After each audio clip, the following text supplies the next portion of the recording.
What is up, guys? Welcome back to Fit Body Secrets, where my mission is to bring you guys motivation, inspiration, and a ton of tips to help you guys all on your fitness journey. And today's episode is something that I know that I dealt with myself personally, especially when I first started CrossFit and I was increasing the intensity and I was getting into training for the CrossFit Games, and my activity level was picking up, and I was super afraid to honor my hunger, and also had body composition goals and was trying to do whatever I could to control myself. And today's episode, I really want to break down a little bit about why sometimes trying to control calories and trying to eat too little might actually be negatively impacting your results and making it harder for you to get leaner and to get fitter and all of that kinds of stuff. So first and foremost, if you get any value out of this episode or any of my episodes, please make sure that you let me know, send me a message. And if you could do me one more favor and leave me a rating or review on Apple Podcasts, that would be super helpful for me, as well as I am learning that is how I get to reach more people in this space. So, and before I get into it, I know a lot of you guys also follow myself and Scott on his weight loss journey. And I don't want to get too far into the weeds with his personal stuff, because you guys can definitely go and find him at Clydesdale CrossFitter, I believe his name is, on Instagram. I'll make sure I put it in there. He has been posting a little bit, and things are still not quite clear. So we likely are going to be postponing our update show this week. But we will have one nonetheless. So I asked him if he wanted me to go live and kind of get people updated, or if he wants to just postpone it. And I'm still waiting to hear back. So if you are following that journey, make sure to check him out on his YouTube or his Instagram, and send him some prayers, send him some good vibes, because he's not in a good headspace. Well, not in a good headspace, not in a good physical space. I think he's in a good headspace, but I think that for a lot of people, myself included, sometimes it's really hard to recognize that we're just running ourselves into the ground. And I think that if you guys listened to last week's podcast episode with him, it was definitely time for us to realize that things weren't all being put out there that might be affecting things. And it just sucks the way that the week has progressed. And hopefully this is going to be the end of the bottom and the climb back up to the top. So definitely make sure that you stay posted on that. But I am going to stay focused on today's episode, because I want to obviously help you guys out today. And this was a topic that I really felt I talk a lot about the same things. Why? Because you guys need to keep hearing the same things over and over again. And this is one of those things, like, that stupid saying of like beating a dead horse. I just don't feel like I can say this enough. But I also think that there's a lot of people that don't understand what it means to be eating too little. So for instance, I think a lot of people have heard, oh, the reason you're not losing weight is because you're not eating enough. And that couldn't be further from the truth, because, and logically, that you're like, well, if it requires a calorie deficit to lose weight, wouldn't eating less mean that I'm going to be creating a bigger calorie deficit? So, like, logically, you're like, that doesn't make any sense. But you don't understand what might be happening by trying to create too much of a calorie deficit, by not knowing how to actually create a calorie deficit. You just think, oh, I'm just supposed to cut calories, and that's how I create a calorie deficit. It just doesn't work that way. Sometimes it's that simple, but not usually. Usually there's a couple of other things that are going on that you need to understand. So that's what today's episode is going to be all about. I'm going to start off by explaining to you guys, a lot of people are just so afraid to eat too much. Like, think about it. So many people for so long have been conditioned to believe that, like, you've got to control calories. You've got to stop eating these foods. You've got to, and you're literally, whether you think so or not, whether you're actually trying to diet or not, in your head, since forever, you've always been in some way, shape, or form thinking that you have to control calories. And yes, we do have to understand what it feels like to be satiated. And we also have to understand how different foods might be easier for us to overconsume calories from. And we do have to understand that we have to control our calorie intake somewhat in order to maintain our weight. But we shouldn't have to focus on calories in order to do that. We focus on calories and macros when we're trying to dial things in for a specific goal. And we're going to get into that. But at the end of the day, like, at some point, we should be able to just be a toddler again and be a kid, and be able to be like, hey, I'm hungry, I'm full. Like if you're somebody that forces your kid to finish his plate, think about how those habits might have impacted you now.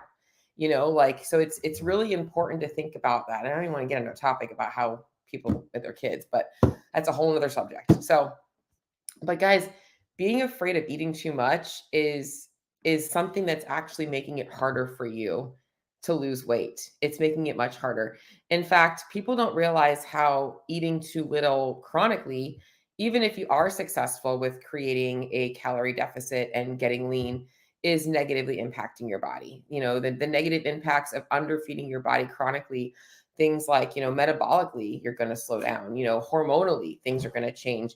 It comes down to at some point your body's not going to have as much body fat, and when it becomes unsafe, that's when things start to go wonky.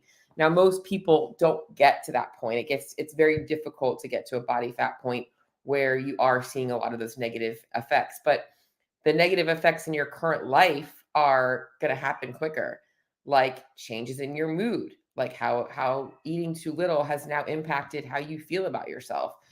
Because now if you eat a little bit more, you feel guilty. How it impacts how you show up in life. You're maybe you're somebody that now is trying to diet, so you're like eliminating going out to eat, and you're not as present with social meals. Not understanding how under consuming nutrients negatively impacts your hormones. Not getting in enough carbohydrates, and not getting in enough fats, and not getting enough proteins, not getting enough micronutrients.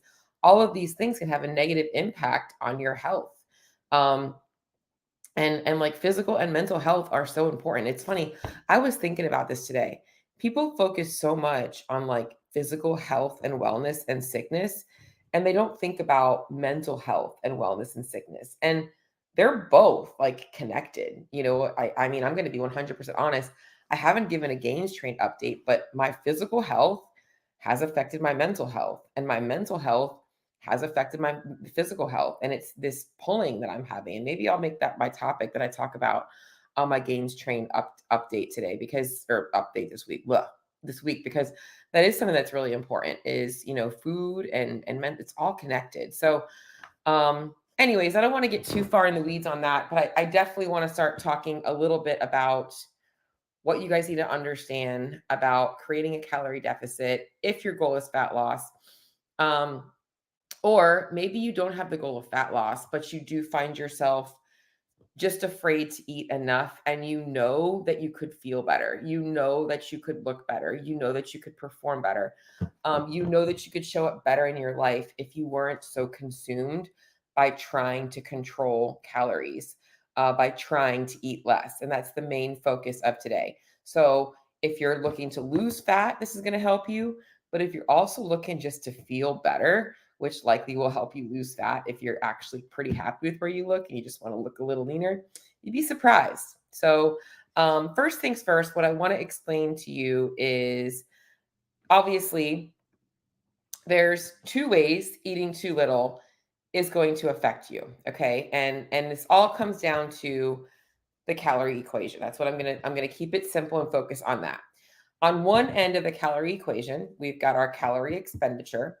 And on the other end of the calorie equation, we have our calorie intake. So the calories we're burning throughout our day versus the calories we're consuming in our diet. So when we're talking about a calorie deficit, all right, people think about their daily calorie intake, and that's really not how it works.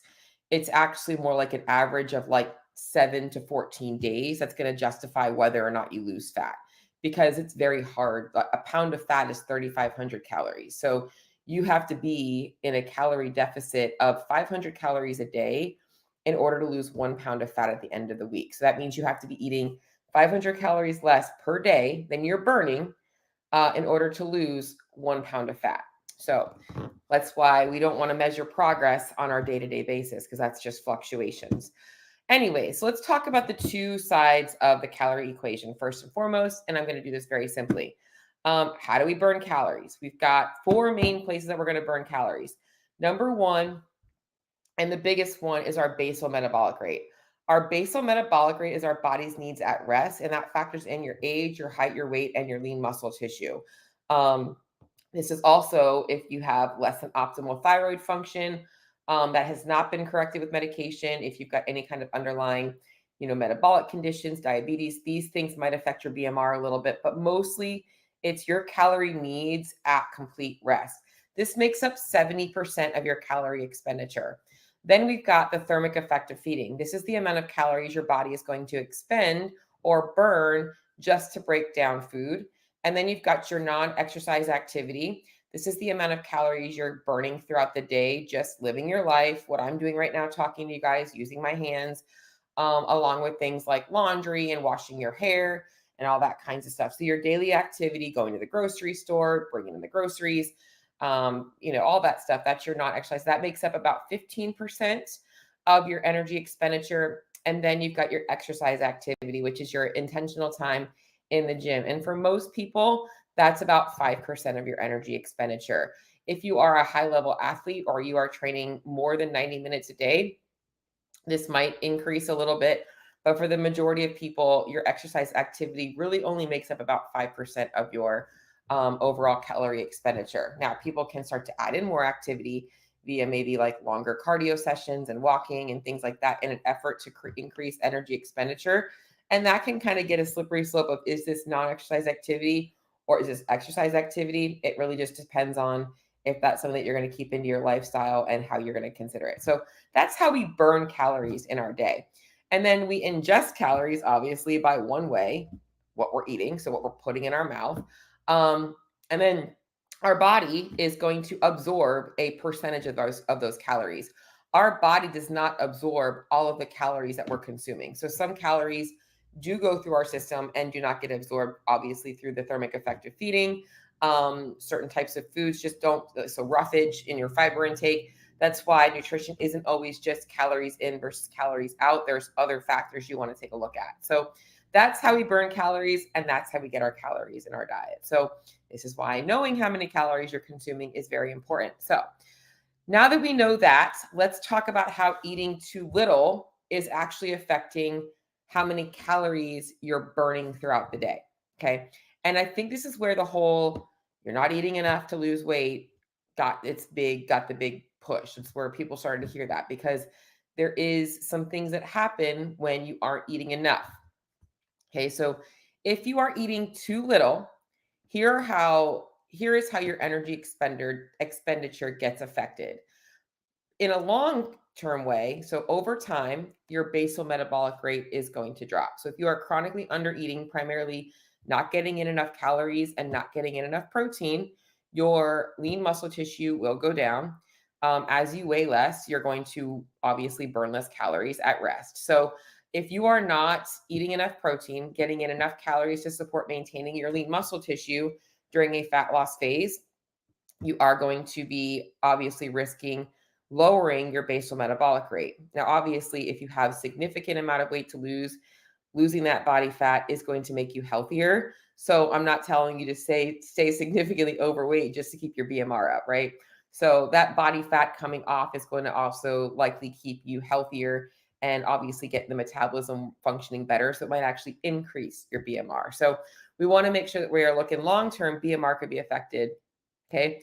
When we eat less food, another way energy expenditure is affected is that your body requires energy to break down those foods. And if you're eating less foods, you are burning less calories to break those foods down. So put it this way: if I have a balloon and it's empty, and I put a little hole in it, it's not going to take very much effort or long for me to squeeze the water out of it, right?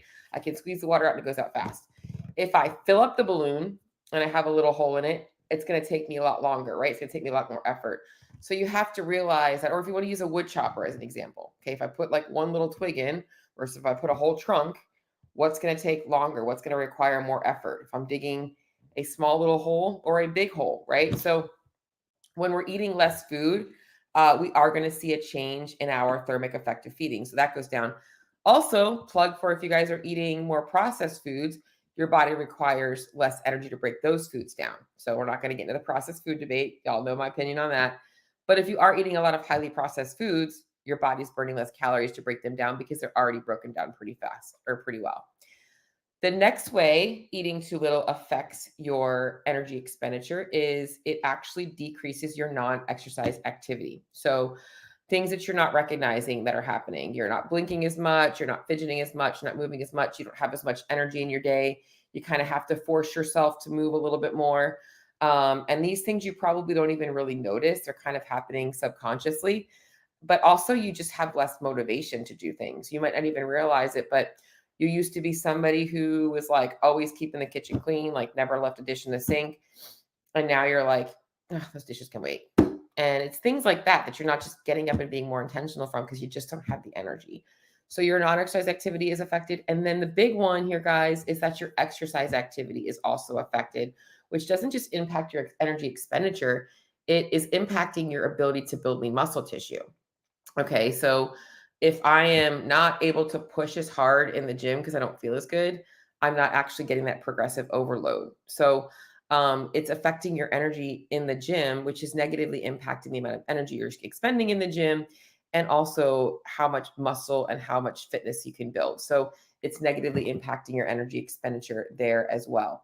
So when we eat too little, you think if I control my calories more, I'm going to be in more of a deficit. But your body is smarter than you are.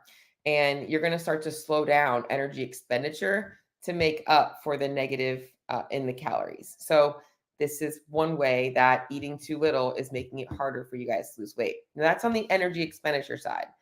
Let's talk about the energy intake side. Okay, so how does eating too little affect your energy intake, your amount of calories you're consuming?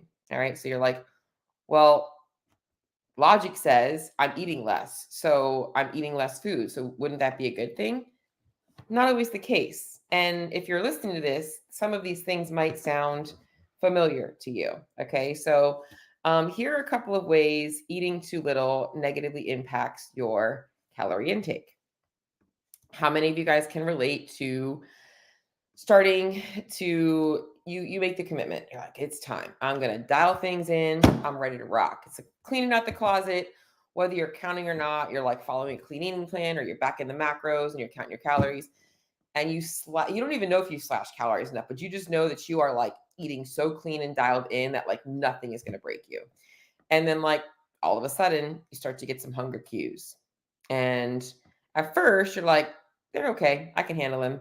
Before you know it, you're like, just a couple of chips, or yeah, it's a couple of this, having a handful of that, and you're not recognizing all these little calories that are going in. So your hunger when you're eating too little increases. It's going to make the likelihood of you being consistent with staying in that calorie deficit much harder. And little calories will start to come in and you're not paying attention to them, or you are and you're justifying them. You're making sense of why you're doing that in your head and you're trying to troubleshoot things. It's going to make it harder for you. Okay? So eating too little ends up spiking hunger. Eventually, you usually end up having a breaking point. And before you know it, you're like, "Oh my god, I just ate that entire bag of chips. How did I do that?" You don't even recognize how much you are sabotaging yourself by eating too little. The next way is eating too little starts to cause some cravings. So you might not even realize you have cravings until you try eating too little. And then all of a sudden, you can't control yourself whenever you're around chocolate. You can't control yourself whenever you're around a jar of nuts. You can't control yourself whenever you see somebody bring in things into the break room. All of a sudden, you're getting cravings at times of the day that you weren't even thinking about food before. Okay. So eating too little really increases craving. So suddenly now you start craving more things. And then another way that eating too little impacts you is kind of encompassing both of these things is that eating too little is typically going to be very unsustainable long term. So what happens is you're able to stick to it for a couple of days and then the weekend comes, a couple of weeks, and then a party or a celebration comes and then you're off track and you just have a breaking point. And if you're not seeing fast results, your chances of sticking it out are slim to none. And so you typically revolt and you end up going back doing what you're doing before, which is getting you stuck in this hamster wheel of I suck, I'm guilty, I failed, I'll have to try again next time. And then you keep trying the same thing over and over again. Okay, so this is where people are stuck. So Basically, what I'm trying to tell you is that when you're eating too little, your energy expenditure is going to go down. You're going to move less. You're going to be burning less through thermic effective feeding. You could be affecting your BMR. You're definitely affecting your exercise activity and your non exercise activity. And when you're eating too little, your cravings go up, your hunger goes up, and it's not sustainable. Okay. So you likely have experienced both of those situations. Probably more aware of the eating part of it because you're more aware of that. But maybe a little bit of the gym motivation, maybe a little bit of the, oh, I just don't feel like going. That feeling has maybe come up for you. And it's so hard to like trust that you don't have to eat so little in order to see results. But when you do, it is like a light bulb went off, and your years of stress and frustration around dieting has now been figured out. But it comes down to you having to really trust that the solution isn't that you just need more willpower, isn't that you just have to slash calories more. Now, it does come down to some people have to make some hard decisions in their nutritional habits that might be making it easy for them to overeat. Things like alcohol, eating out too often and making the wrong choices at the restaurants, and just kind of being random snackers, like just winging their day. Like there's things like that that are going to have to change, but you don't have to do the changes on poverty calories and poverty macros. There is a much more sustainable way out there. And that is how people that lose fat and keep it off long term get that result. And that is how people that show up in the gym and make progress and feel good and actually can enjoy living their life do those things. And it does require you to say, hey, I've got to put my hands up and recognize that what I've been doing this long is just not working and I need something different. I am ready to try something different. In fact, I am very excited to be working with somebody right now who had come to me.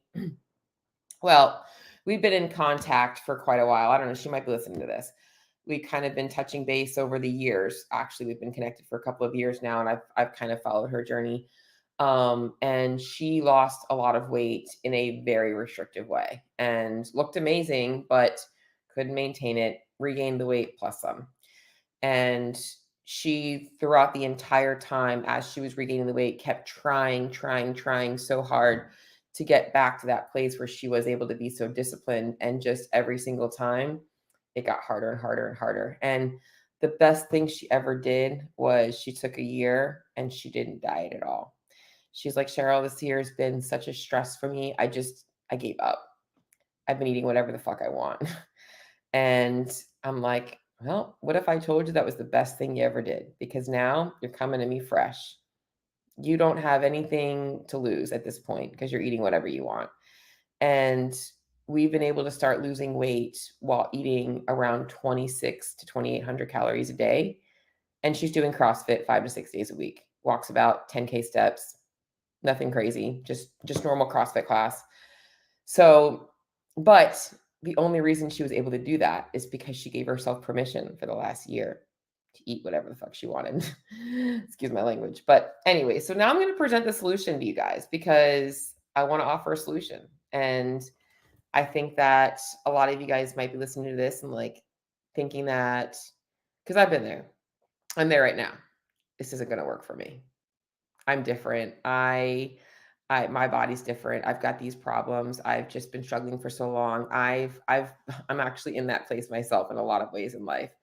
And I could keep telling myself those stories, or I could actually look at logic and try and coach myself a little differently. And I'm going to offer that to you guys today. So, what is the solution? How do we get out of this mindset of I've been conditioned to think that less is more, and that by dropping calories more, I'm going to get faster results, or overcoming this fear of eating too much? Okay.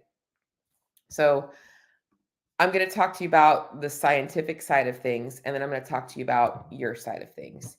So, first and foremost, we need to know how many calories you're maintaining your weight on and and how to optimize those calories. So, that means knowing exactly how much you need to maintain your current weight. And we want to honestly try and maximize this. Like, how much can you eat and stay exactly the same? That's not that I want you force feeding yourself, but like, all right, I feel really good eating X amount of food right now. And not when you start tracking your food and you're like, no, I feel okay. No, like honestly getting your calories up. And for most women, if that's not at least 2000 calories, it's not enough. So if you think that you're going to keep getting results by trying to eat 15, 16, 1800 calories and never exceeding 2000, you're likely never going to get where you want to get to. Most women, especially in CrossFit, should be consuming over 2000 calories a day. And if you've never been there before, it can be a scary thing. But guess what? When you're not aware of your calories, you are likely over 2000 calories a day. So, on your end, what that looks like is not being judgmental and actually taking a solid 7 days to keep a food diary. Don't change a thing. And maybe you're just writing it down and not even like putting it in an app to see the numbers, just literally keeping a food diary. And then you can actually see how many calories you consume on a daily or weekly basis. Now, if you eat out a lot, you're going to likely notice that you're eating a lot more fat. Okay. So you might not be eating too little. You might be eating too little visually, but getting more calories than you realize. So we got to know maintenance wise where your calories are at. When you maximize your calorie intake, okay, so if we can get you eating 2400 calories, and as I mentioned in the beginning, we create a deficit by, dropping 500 a day. Now you're dieting on 1900 calories. Do you see the difference? And what I find is when people try and diet without doing that first, their compliance goes down, honesty in their food journal goes down, consistency goes down, and calories are going in that they're not recognizing. So by maximizing, you're like, okay, now I'm very aware of what it looks like to eat 2400 calories. So I know how to eat 2400 calories and I know what it looks like. It's going to make it easier for you to be consistent with that and not overdo calories. Visually and physically, you have felt what it feels like to have that amount of calories. So now you know when you're overeating. Like it's going to help you with that. So the next thing is we want to optimize not just calories, how you're consuming those calories. Okay, so food quality does matter.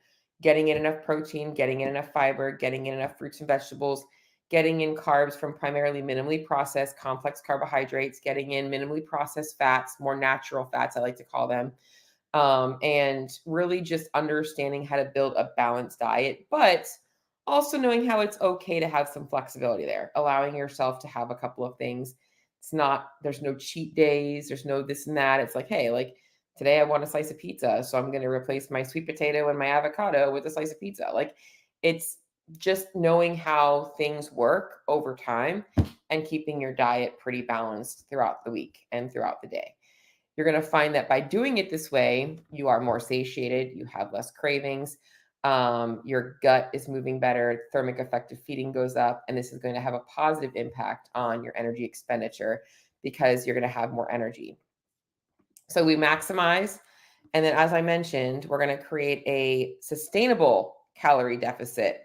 So the goal is keeping your energy as high as we possibly can while watching your weight drop down. Okay, so we're not just going to slash calories off. And this is what people do.